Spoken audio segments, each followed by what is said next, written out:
All right, and now we have fallout from the Olympics, and pretty much the Team USA basketball team has been a feel good story for the most part, with the exception of a hyper fixation on Jayson Tatum's minutes. Jayson Tatum basically was relegated to being the odd man out on Team USA. Now, mind you, by odd man out, I mean of all of the players who got minutes, he got the least of them and provided the smallest contribution.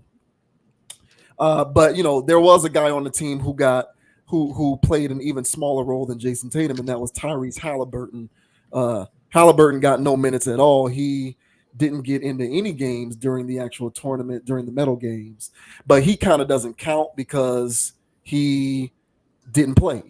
But with respect to Jayson Tatum, he did get minutes. However, they were very um, what's the word? They were very measured. They were measured at best. He didn't really play very much.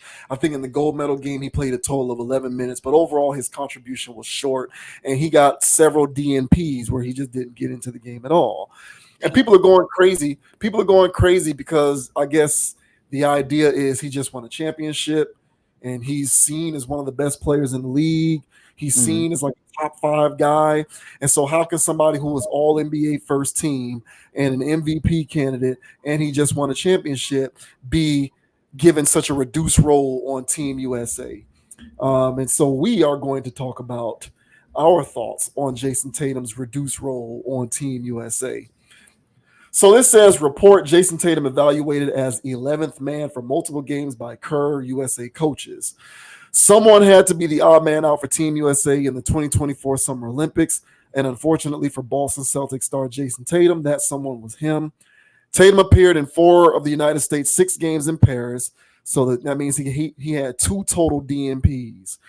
He didn't see the floor in the semifinal win over Serbia and then logged just 11 minutes in the final game against France. On his Hoop Collective podcast, ESPN's Brian Windhurst laid out how tactical decisions for the U.S. are not being made based on NBA framework, but instead on a FIBA framework.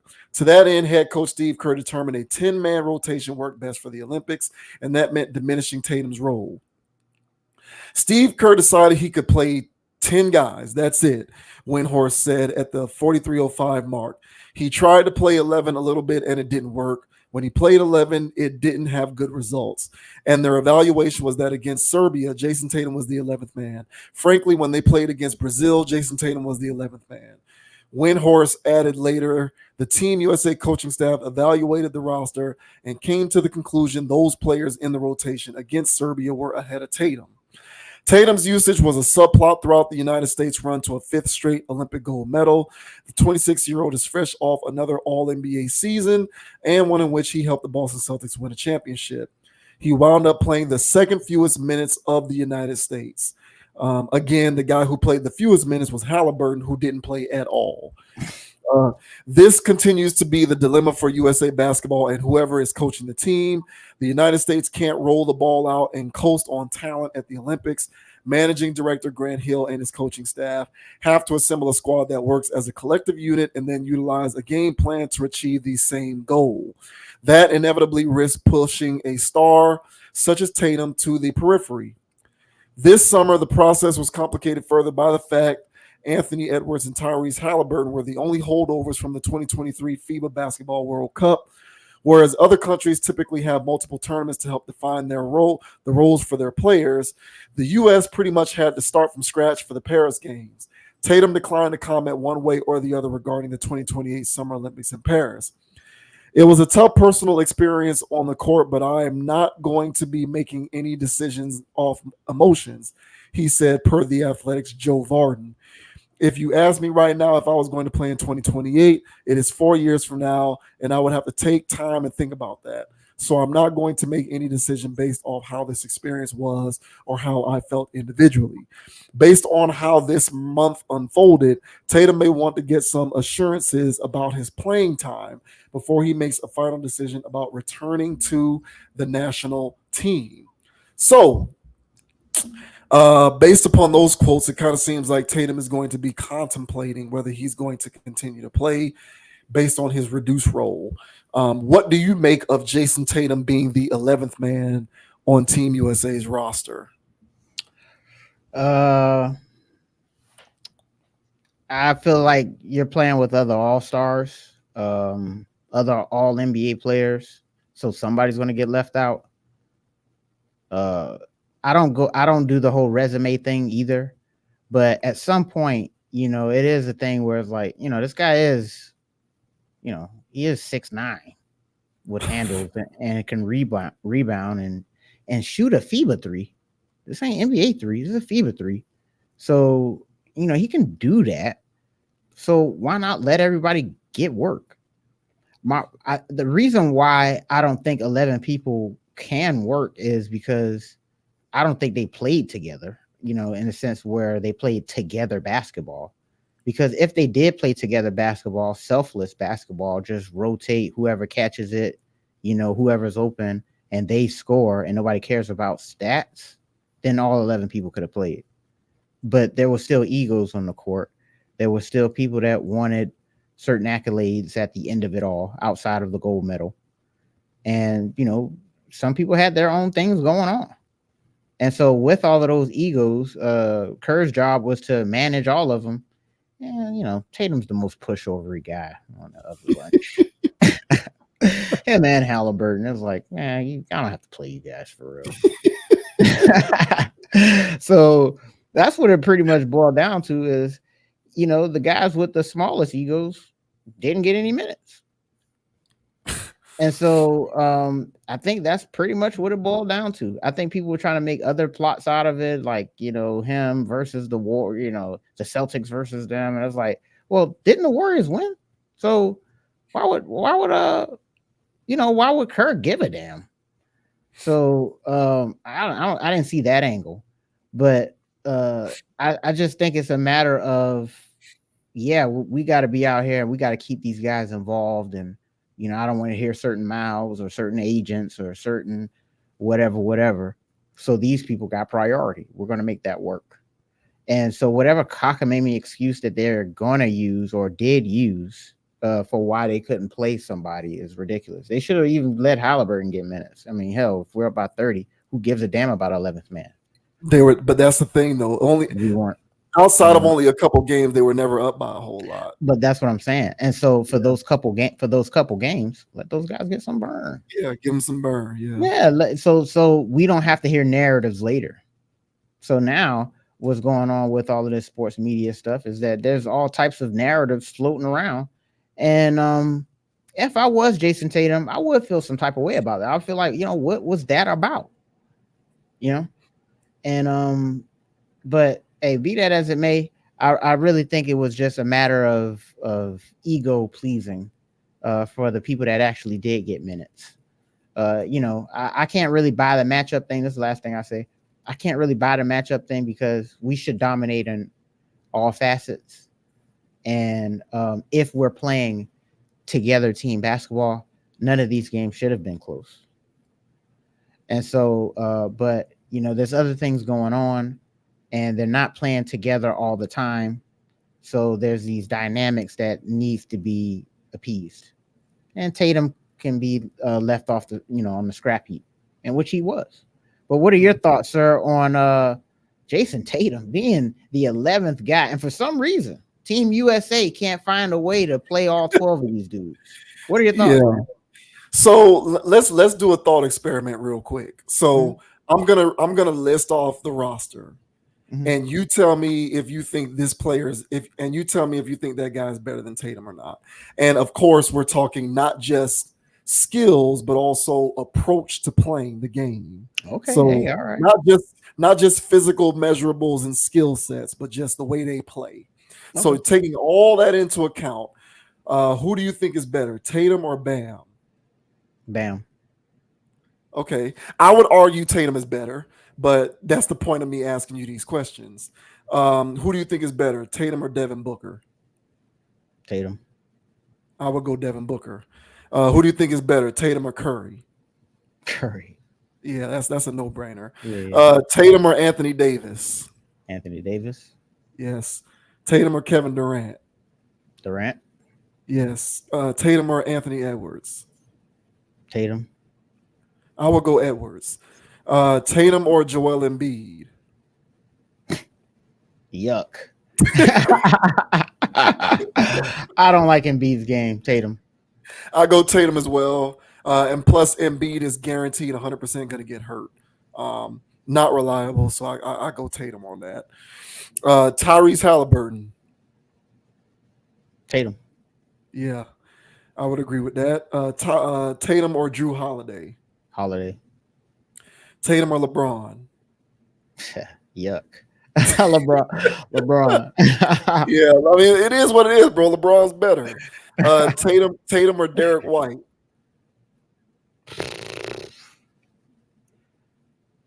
I know what people gonna say, but I think Derek White's a better basketball player than Jason Tatum is. That is a controversial statement, indeed.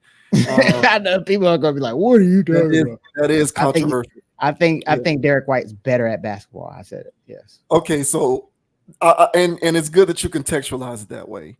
I would say Tatum is. I'm not. I would say Tatum is better than Derek White. However, if we are contextualizing it within the parameters of fit and one's approach to playing, it's difficult. But in a vacuum, I'm not going to be that disrespectful. Tatum is better than Derek White.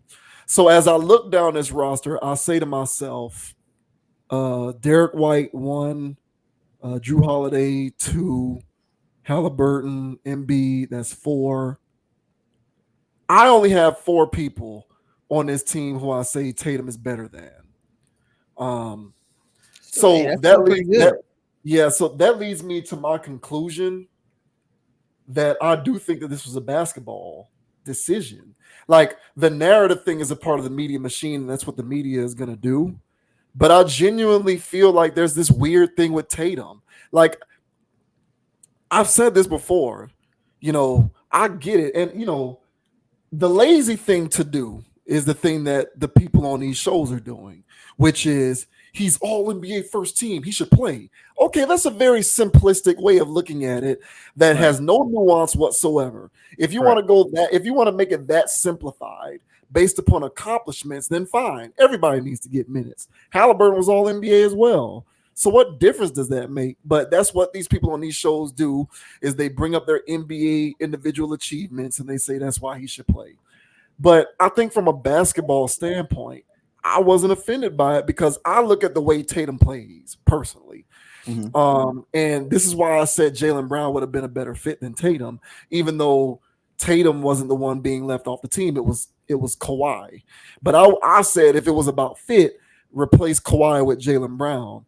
And I feel like had that happened, Jaylen Brown would have been getting more minutes than Tatum too, because the way Brown plays is fundamentally different than the way Tatum plays. I don't know, man. Like I don't see Tatum the way the media sees him.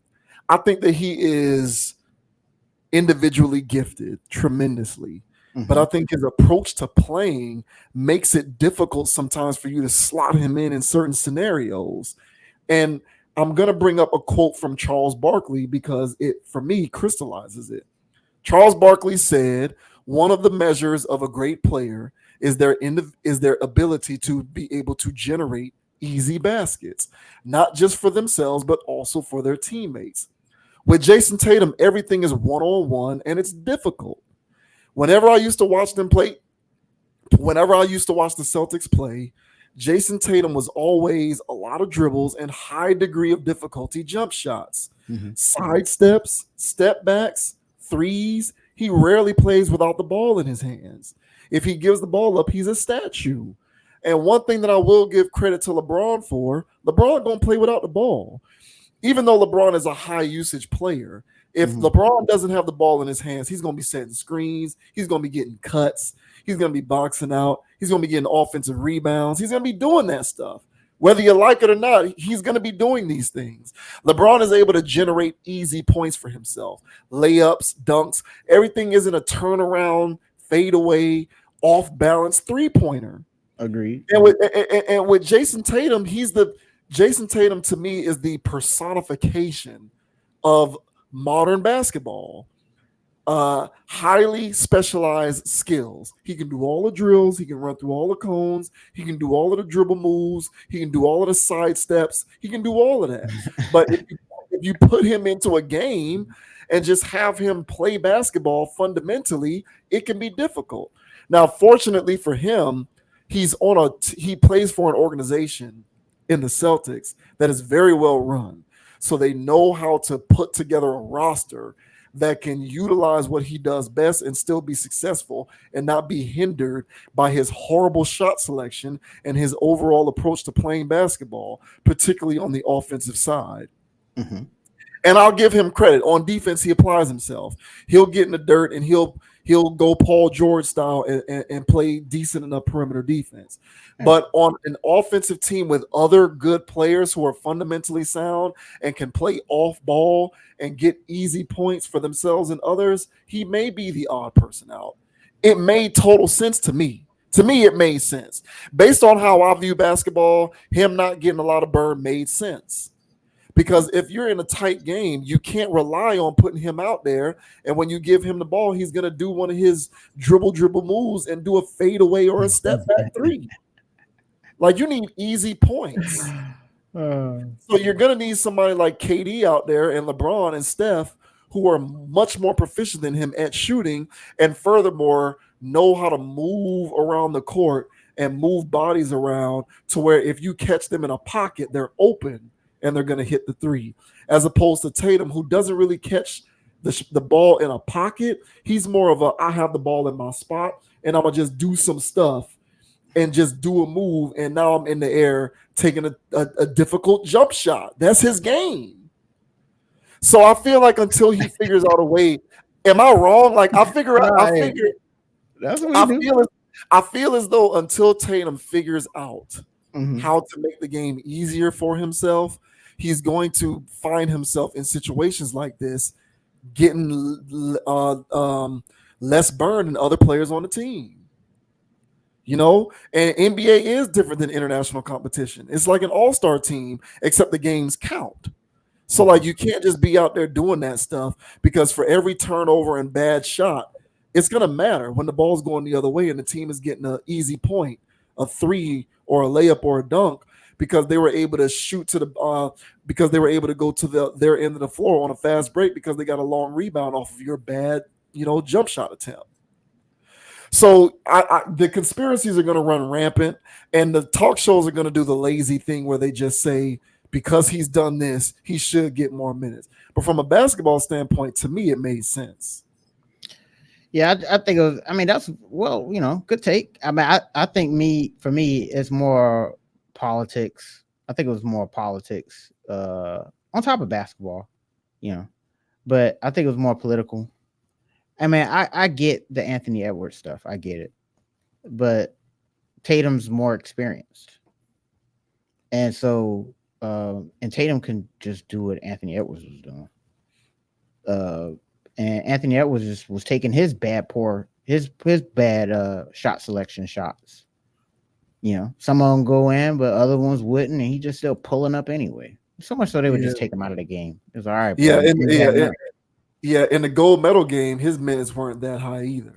No, but what I'm getting at is you got a roster full of guys. So let these guys go out there and put in work. You gotta really think.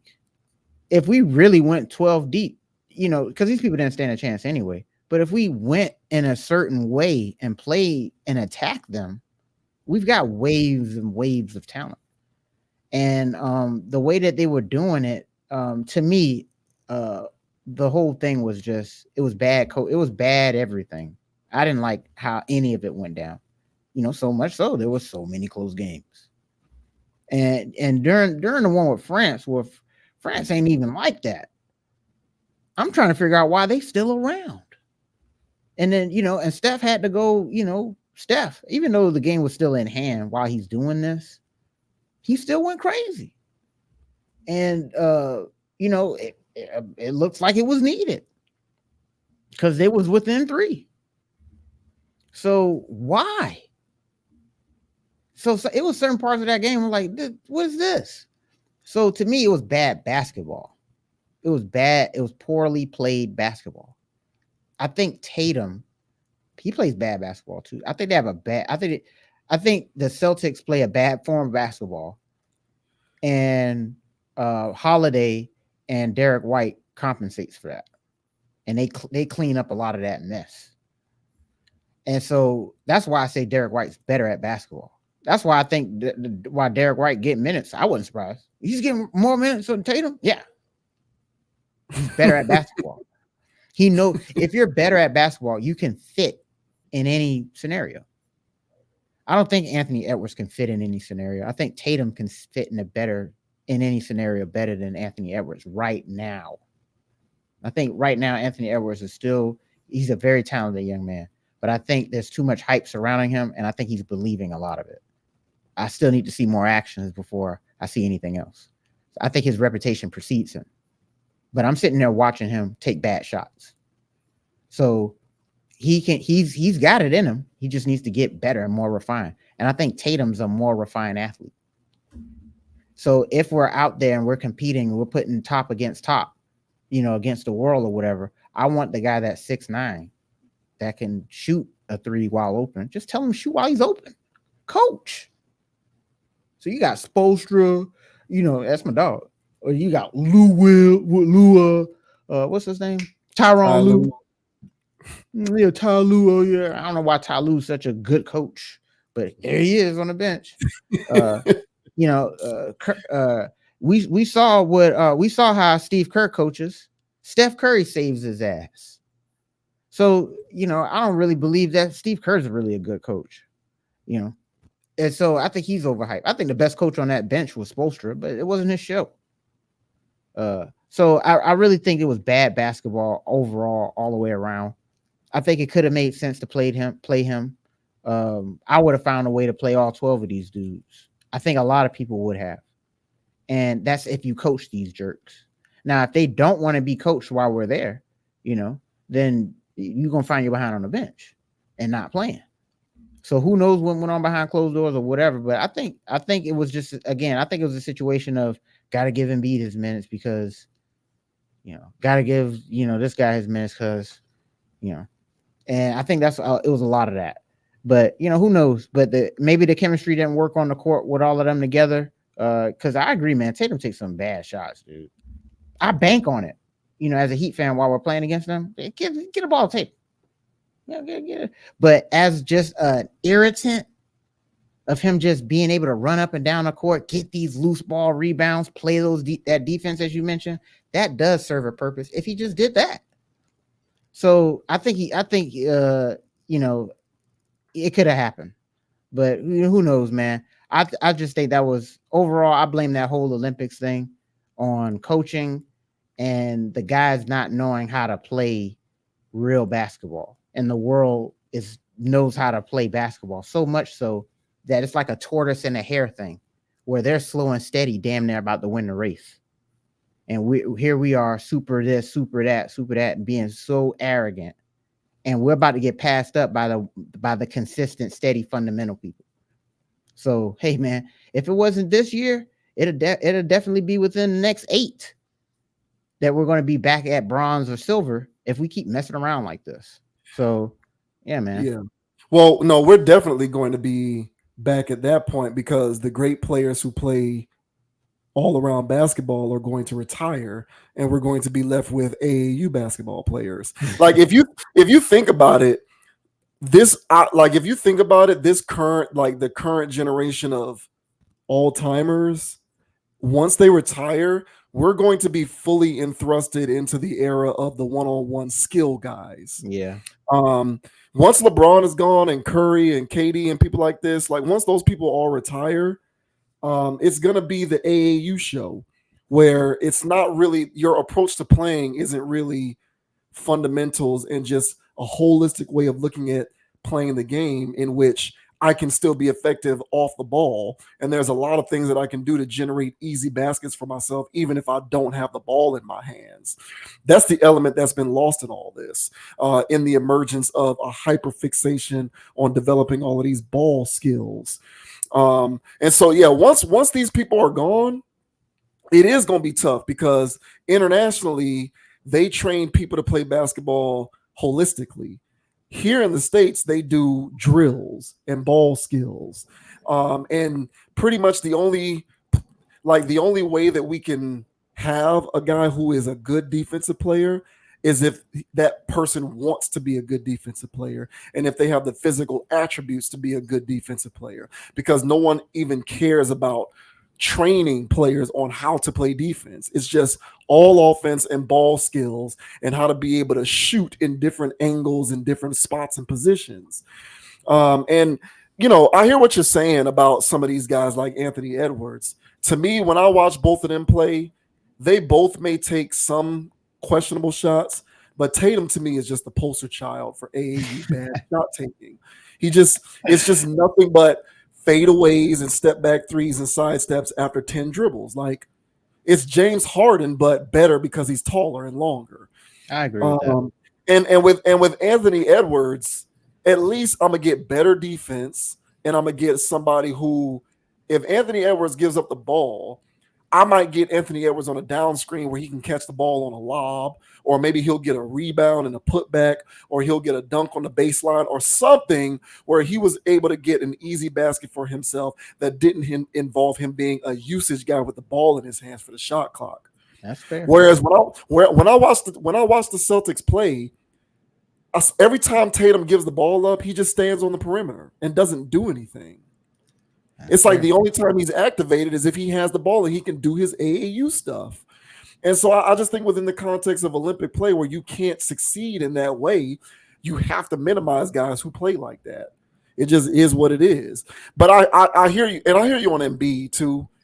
If there's one guy who did get a lot of burn, who I felt Tatum could get more burn than, it wasn't Anthony Edwards. To me, it would have been Embiid, because I'm like, Embiid he's always hurt and he refuses to take advantage of his size. He'd rather be a guy who's shooting jumpers like Tatum. When you can, in Olympic basketball, you can more easily be able to take advantage of that size in the paint.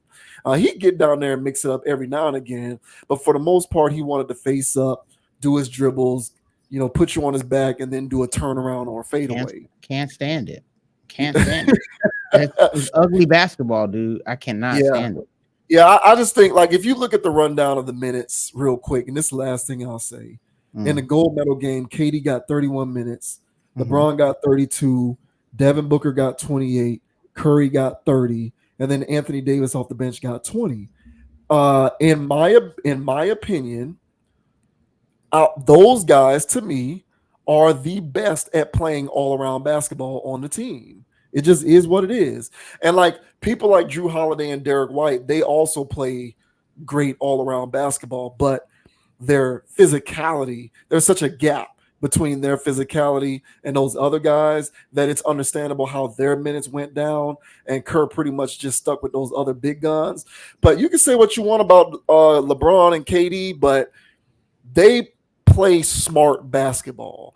They're weird and they have their quirks or whatever, but when they get on the court, one thing about KD, bro, KD can put it up and affect the game, and he don't need the ball.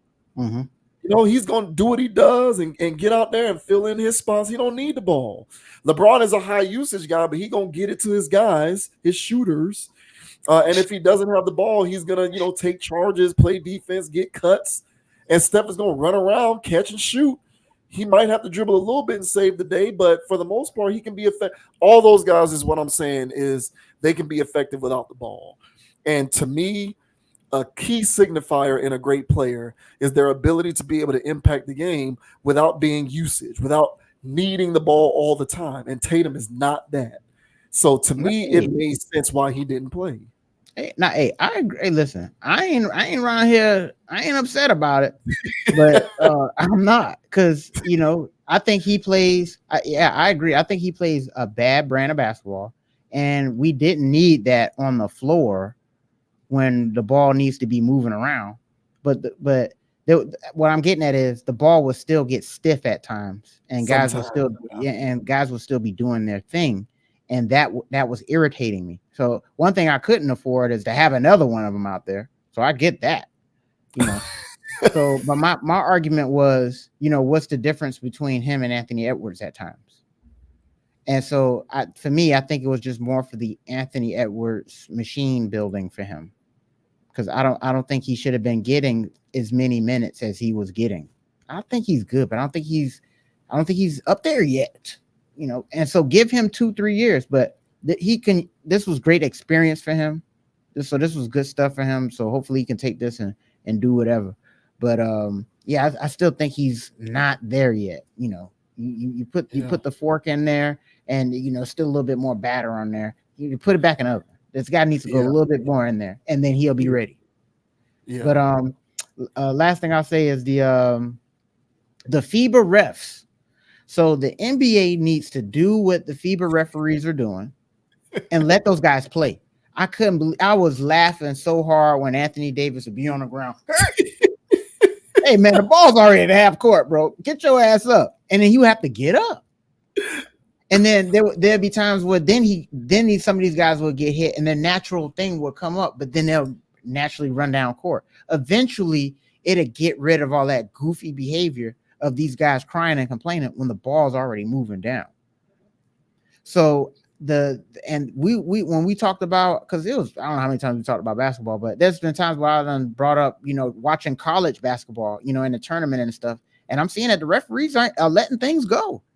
So it's a more physical brand of basketball, and it makes it more entertaining.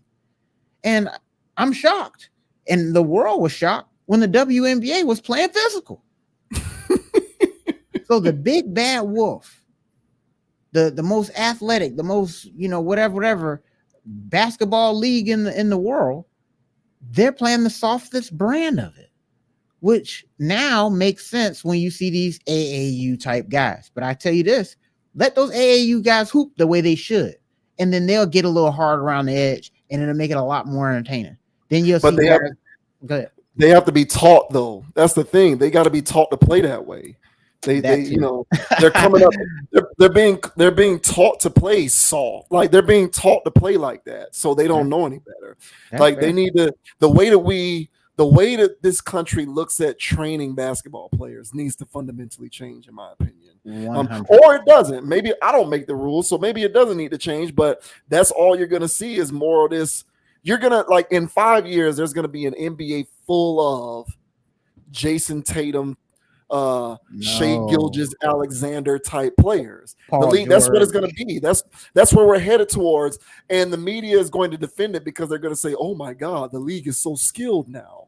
But to each their own. But that's what we're going to have in the next 5 years. No defense, all one-on-one basketball. It's going to be dribbling through cones, but in a regulation game. That's what's going to happen in the next 5 years. Hey man, So have fun, guys. Hey man, so long as I can bet the over or the under, have at it, man. yeah. Good luck to Jayson Tatum, man. Just the thing is, those guys are probably, who knows, LeBron and Curry, they might be retired in the next 4 years. At that point, Jayson Tatum will by default be like the best player or one of the best players. And so he'll be on there because who's going to take his minutes away at that point? Hey, So, you'd be surprised if Kurt coaching. Who knows? yeah.